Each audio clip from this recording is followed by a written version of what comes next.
Irsina, fino al 1895, veniva chiamata Monte Peloso, un nome di origine greca che indica una terra fertile e ricca.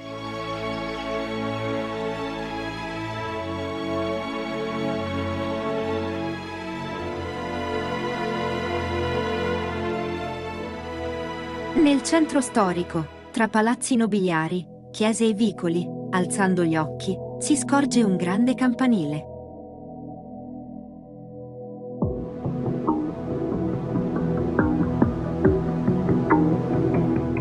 È la cattedrale di Santa Maria Assunta, uno dei monumenti più importanti della Basilicata. Una volta dentro, non si può non restare colpiti dall'imponenza del fonte battesimale, dalla perfezione del crocifisso di legno sopra l'altare e dalla statua di Santa Eufemia, la patrona di Irsina. La statua di Santa Eufemia è parte di un tesoro di arte rinascimentale, dal valore inestimabile.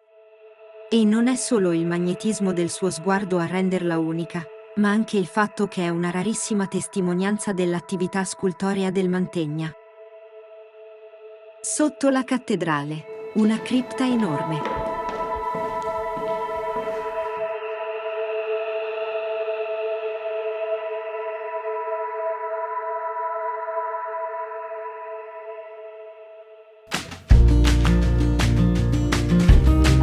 Chiamati dialetti Pzit, sono fatti di vino cotto. 20-30 anni indietro si facevano solo ai matrimoni.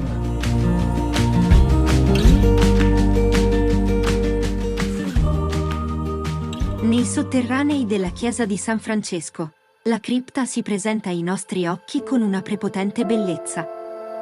I dipinti risalgono al 370 d.C., ma i colori sono ancora vividi, le immagini avvolgono lo sguardo e lo proiettano in una profonda dimensione spirituale. Una cosa molto particolare, che non è molto facile trovare nelle chiese latine, è questa Dormitio Virginis, la morte della Vergine, dove in primo piano c'è questa donna che in realtà è il diavolo travestito da donna, alle quali un arcangelo taglia le mani. Perché? Perché per questa donna vorrebbe in realtà rubare l'anima della Madonna. La cripta di San Francesco non è l'unica meraviglia sotterranea di Irsina. Nelle campagne poco fuori dal paese c'è un posto che è una sintesi di architettura e ingegneria d'un tempo. I Bottini, l'acquedotto medievale di Irsina, sono un esempio di come l'uomo abbia saputo sfruttare le risorse naturali per creare opere d'arte e ingegneria.